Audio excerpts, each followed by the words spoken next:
दिल्ली में सत्ता से बाहर होने के साथ ही आम आदमी पार्टी के सारे कांड बाहर आ रहे हैं। सत्ता में रहते हुए अरविंद केजरीवाल और आप के नेता जो छुपा रहे थे, उस पर से पर्दा उठ रहा है। एक एक कर आपके पाप बाहर आ रहे हैं। अरविंद केजरीवाल भी अब समझ गए हैं कि उनके हाथ में अब कुछ भी नहीं है। अब बीजेपी उनकी पोल खोलने वाली है। दिल्ली की सीएम रेखा गुप्ता ने भी साफ कर दिया है कि आपकी असलियत जनता के सामने आकर रहेगी। वहीं इस बीच आप सांसद संजय सिंह भी तिलमिला गए हैं। संजय सिंह कह रहे हैं कि मुगलों के नाम वाली सड़कों के नाम बदले तो क्या लाल किला और ताजमहल तोड़ दिया जाएगा। दरअसल दिल्ली के तुगलक लेन को स्वामी विवेकानंद मार्ग लिखने पर संजय सिंह को मिर्ची लग गई है। बीजेपी के दो राज्यसभा सांसद डॉक्टर दिनेश शर्मा और कृष्णपाल गुर्जर ने अपने तुगलक लेन पर स्थित घर की नेम प्लेट में स्वामी विवेकानंद मार्ग लिख दिया, जिसके बाद संजय सिंह ने नाम बदलने के इस रिवाज को गलत बताया। संजय सिंह ने यहां तक कह दिया कि सिर्फ नाम बदलने से क्या होगा, चलिए मुगलों द्वारा बनाए गए ताजमहल को भी तोड़ते हैं। वहीं इस खबर में आगे आपको ये भी बताएंगे कि कैसे एक और मामले को लेकर संजय सिंह हो गए हैं बेचैन और कैसे रेखा गुप्ता ने बड़ा खुलासा कर आपकी असलियत ला दी है बाहर। तो इन तमाम खबरों को जानने के लिए बने रहिए हमारे साथ अंत तक और देखिए हमारी ये खास रिपोर्ट। साथ ही आप दर्शकों से विनम्र निवेदन है कि अगर अब तक आपने चैनल को सब्सक्राइब नहीं किया है तो अभी कर लीजिए। आम आदमी बनकर अरविंद केजरीवाल ने किस तरह से दिल्ली वालों को ठगा है, उसको लेकर लगातार खुलासे हो रहे हैं। बीजेपी ने केजरीवाल को दिखा दिया है कि काम करना किसे कहते हैं, एक सरकार को कैसे काम करना चाहिए। बीजेपी ने केजरीवाल को ये सब कुछ दिखा दिया। सत्ता में रहते हुए आम आदमी पार्टी सिर्फ मोदी सरकार और दिल्ली के एलजी पर ठीकरा फोड़ रही थी, लेकिन अब वो एक्सपोज हो गए। दर्शकों, दिल्ली में अब लगातार बीजेपी सरकार एक्शन मोड में नजर आ रही है। दर्शकों, समझने की जरूरत यह है कि दिल्ली के भीतर लोगों को गुमराह करके आम आदमी पार्टी लगातार शासन कर रही थी, लेकिन समझने की बात तो ये है कि दिल्ली के भीतर सिर्फ काला बाजारी, भ्रष्टाचार और सुविधाओं के नाम पर लोगों के साथ फरेब किया जा रहा था। समझने वाली बात तो ये है कि दिल्ली के भीतर लोग एक ऐसे व्यक्ति पर विश्वास करके बैठ गए थे जो सिर्फ भ्रष्टाचारी था और अपने भोग और विलासिता में डूबा हुआ था। लेकिन रेखा गुप्ता जब से सीएम बनी है, तब से केजरीवाल पर चाबुक लगातार चल रहा है। दरअसल दिल्ली की मुख्यमंत्री रेखा गुप्ता एक्शन मोड में है। सीएम रेखा गुप्ता पोल खोल रही हैं कि सत्ता में रहते हुए आम आदमी पार्टी ने क्या क्या किया। हाल ही में सीएम गुप्ता ने दिल्ली के जीटीबी अस्पताल का दौरा किया था और अब सीएम ने शालीमार बाग में स्थित सरकारी स्कूल का निरीक्षण किया। निरीक्षण के दौरान दिल्ली के मुख्यमंत्री ने जो भी खामियां पाई, अधिकारियों से उन्हें तुरंत दुरुस्त करने के लिए कहा। दिल्ली सीएम ने दिल्ली के सर्वोदय कन्या और बाल विद्यालय स्कूल का दौरा किया और अधिकारियों को दिशा निर्देश दिए। अपने दौरे की जानकारी सीएम ने सोशल मीडिया हैंडल पर दी। उन्होंने दौरे का वीडियो शेयर करते हुए लिखा है कि शालीमार बाग विधानसभा क्षेत्र के अंतर्गत वार्ड नंबर 55 के शालीमार गांव चौक, मैक्स रोड, हैदरपुर गांव चौक सहित अन्य क्षेत्रों में पेयजल, सफाई और सड़कों की स्थिति का गहन मूल्यांकन करने के लिए अधिकारियों के साथ दौरा किया गया। दिल्ली सीएम रेखा गुप्ता ने आगे लिखा है कि स्थानीय नागरिकों से उनकी समस्याओं पर बात की गई और उनके फीडबैक के आधार पर अधिकारियों को जल्द सड़कों और गंदगी से संबंधित समस्याओं का त्वरित समाधान सुनिश्चित करने के आदेश दिए गए। हमारा उद्देश्य है कि दिल्ली के हर नागरिक तक सभी मूलभूत सुविधाएं उचित स्तर से पहुंचे और इसके लिए हम निरंतर कार्यस्थ हैं।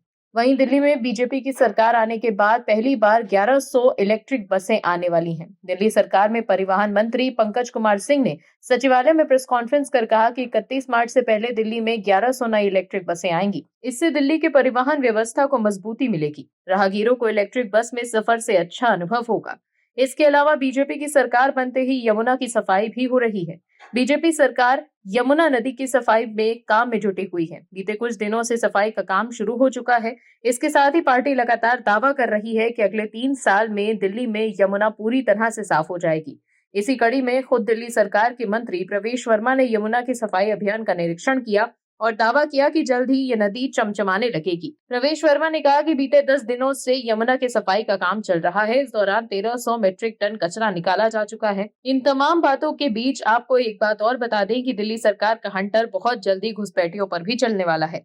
दिल्ली चुनाव से पहले एलजी ने बांग्लादेशी घुसपैठियों की पहचान करने के आदेश जारी किए थे। इसके बाद से दिल्ली के अलग अलग इलाकों में बांग्लादेशी रोहिंग्याओं वाली बस्तियों और झुग्गियों में पुलिस के सर्च ऑपरेशन चल रहे हैं। दर्शकों, दिल्ली में बीजेपी ने दिखा दिया कि काम करने की नीयत और नीति की जरूरत होती है, बात बनाने से काम नहीं बनते। दिल्ली हारने के बाद आम आदमी पार्टी के नेता बौखला गए हैं। दिल्ली वालों के सामने एक्सपोज होने के बाद अब आम आदमी पार्टी के नेता अपनी नाकामियों को छिपाने के लिए तरह तरह के प्रपंच रच रहे हैं। दर्शकों, आम आदमी पार्टी के लोग बता रहे हैं कि हम देश के सबसे बड़े हितैषी लोग हैं। हमारे भीतर देशभक्ति कूट कूट कर भरी है। संजय सिंह को याद आ रही है कि देश के भीतर असमानता फैल गई है। देश के भीतर लोग गरीब होते जा रहे हैं और अमीर अमीर होता जा रहा है। लेकिन ये सब कहते हुए वो ये भूल जाते हैं कि किस तरह से दिल्ली वालों को उनकी सरकार ने गुरबत में डाल दिया। उनके सुप्रीमो खुद तो शीश महल में रहते रहे, लाखों करोड़ों के कालीन पर चलते रहे और पर्दे से धूप को रोकते रहे। समझने की जरूरत यह है कि केजरीवाल कहते थे कि हम दिल्ली को बेहतर बनाएंगे, लेकिन वो ये भूल गए कि देश लगातार तरक्की कर रहा है। जिन्होंने दिल्ली के लोगों को ना झुग्गी में रहने को मजबूर किया, जिन लोगों ने दिल्ली के गरीब को पानी की लाइनों में खड़ा कर दिया, जिन्होंने दिल्ली में रोजगार के लिए नए अवसर प्रदान नहीं किए, वो लोग कह रहे हैं कि दिल्ली के भीतर असमानता की खाई को बड़ा करने वाली आम आदमी पार्टी आज समानता और असमानता पर ज्ञान दे रही है।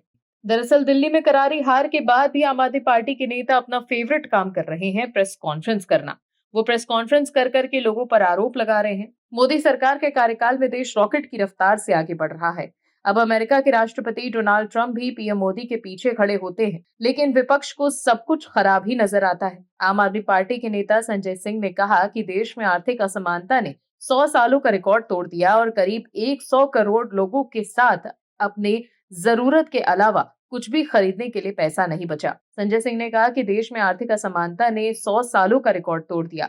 इसका मतलब 100 साल पहले जितनी असमानता थी वो आज है। उन्होंने ये भी कहा कि 100 करोड़ लोगों के पास अपने जरूरत के अलावा कुछ भी खरीदने के लिए पैसा नहीं है। देश की अर्थव्यवस्था इस हालत में है, लेकिन सरकार की तरफ से कोई भी एक शब्द बोलने को तैयार नहीं है। सरकार ने लोगों को उनकी बदहाली में छोड़ दिया है। संजय सिंह ने एक्स पर लिखा है कि देश की अर्थव्यवस्था आईसीयू में पड़ी है।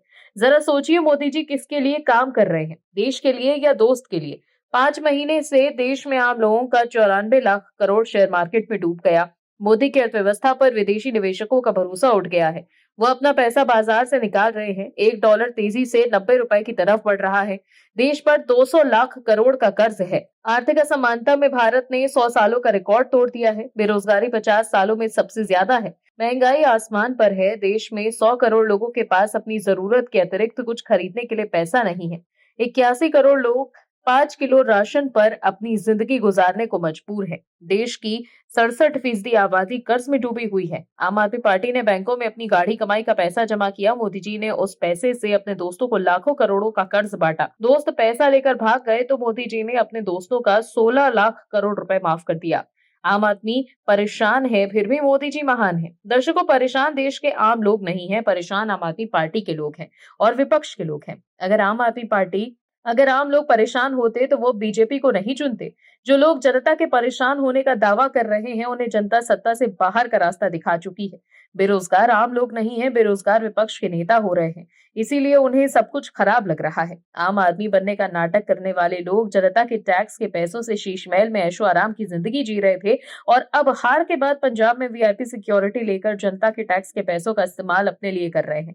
ऐसा आरोप बीजेपी लगा रही है। दिल्ली के लोगों ने हाल ही में बीजेपी को प्रचंड बहुमत दी है, लेकिन फिर भी आम आदमी पार्टी के नेता बीजेपी को लेकर बयानबाजी कर रहे हैं। महाराष्ट्र में करारी हार के बाद से ही उद्धव ठाकरे के खास संजय राउत तिलमिलाए हुए हैं, लेकिन अब संजय राउत एक नए मामले में फंस गए हैं। दर्शकों, एक तो होती है राजनीति और दूसरी होती है गंदी राजनीति और तीसरी होती है नीच स्तर की राजनीति। ऐसा ही कुछ शिवसेना यूबीटी के लोग कर रहे हैं। हार के बाद वो कर रहे हैं नीच स्तर की राजनीति। वो ये बात समझ ही नहीं पा रहे हैं कि हार के बाद कुंठा से ग्रसित होना ठीक नहीं है, लेकिन वो लोग कुंठा में कुछ इस तरह ग्रसित हो चुके हैं कि अलबल कुछ भी बोल रहे हैं। उनका एक ही सपना है कि महाराष्ट्र की उदारवादी राजनीति को उदासीन बना दिया जाए। जो महाराष्ट्र अपने संस्कारों से चलता है, उस महाराष्ट्र की राजनीति को ये 10 जनपद से और औरंगजेब के विचारों से भर देना चाहते हैं, क्योंकि जिनको औरंगजेब पसंद है वो तो महाविकास अघाड़ी और विपक्षी गठबंधन के साथ मिलकर चुनाव लड़ते हैं। इंडी गठबंधन में उनके साथी है। लेकिन अब शिवसेना यूबीटी के सांसद संजय राउत की मुश्किलें बढ़ गई है। संजय राउत अब ऐसे मामले में फंस गए हैं कि उनकी चिंता जरूर बढ़ गई होगी। दरअसल महाविकास आघाड़ी के नेता अपने बयानों के कारण मुसीबत में फंसते नजर आ रहे हैं। दर्शकों, आपको बता दें कि शिवसेना उद्धव गुट के नेता संजय राउत और एनसीपी शरद पवार गुट के नेता रोहित पवार मुसीबत में फंस गए हैं। महाराष्ट्र विधानसभा सत्र के दौरान मिनिस्टर जय कुमार गोरे के खिलाफ आपत्तिजनक टिप्पणी करने के मामले में इन दोनों नेताओं के खिलाफ विशेषाधिकार हनन का नोटिस जारी हुआ है। संजय राउत ने मंत्री जय कुमार गोरे पर एक महिला को नग्न तस्वीरें भेजने का सनसनीखेज आरोप लगाया था। इसको लेकर गोरे ने सदन में विशेषाधिकार हनन का प्रस्ताव भेजा था, जिसे स्पीकर राहुल नार्वेकर ने स्वीकार कर लिया है। एक महिला को नग्न तस्वीर भेजने के मुद्दे पर शिवसेना यूबीटी के नेता संजय राउत ने मिनिस्टर जय कुमार गोरे के खिलाफ मोर्चा खोलते हुए उन्हें कैबिनेट से इस्तीफा देने की बात बुलंद की थी। संजय राउत ने कहा था कि गोरे को मिनिस्टर रहने का कोई अधिकार नहीं है। इसी के बाद शरद पवार गुट के नेता रोहित पवार ने भी मंत्री जय कुमार गोरे की आलोचना की थी।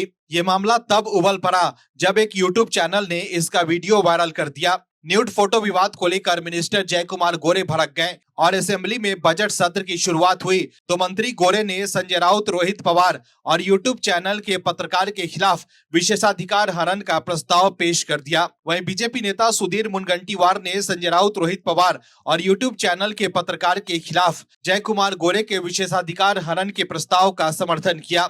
मुनगंटीवार ने कहा कि किसी मिनिस्टर के खिलाफ बगैर वेरिफिकेशन के ये आरोप लगाया जा रहा है, जो ठीक नहीं है। वहीं बीजेपी नेता ने विधानसभा स्पीकर से गोरे के प्रिविलेज मोशन को स्वीकार करने की अपील की। वहीं महाराष्ट्र सरकार में मंत्री जय कुमार गोरे ने कहा कि संजय राउत, रोहित पवार और पत्रकार ने मुझे बदनाम करने की कोशिश की है। मिनिस्टर गोरे ने कहा कि ये मामला 2015-16 का है। उन्होंने ये भी कहा कि इस मामले में अदालत ने उन्हें बरी कर दिया है, बावजूद इसके उन्हें इस मामले में बदनाम किया जा रहा है। जय कुमार गोरे ने सीएम से मांग की है कि इस मामले में मुख्यमंत्री देवेंद्र फडणवीस जांच बिठाकर दोषियों के खिलाफ कड़ा एक्शन ले। इसके साथ ही सदन ने संजय राउत, रोहित पवार और यूट्यूब चैनल के पत्रकार के खिलाफ जय कुमार गोरे के विशेषाधिकार हनन का प्रस्ताव पेश कर दिया है। वहीं इस प्रस्ताव को असेंबली स्पीकर राहुल नार्वेकर ने स्वीकार कर लिया है। ऐसे में अब इस मामले में संजय राउत की चिंता बढ़ गई है। Bureau report, OMH news. आप दर्शकों से विनम्र निवेदन है कि चैनल को सब्सक्राइब जरूर करें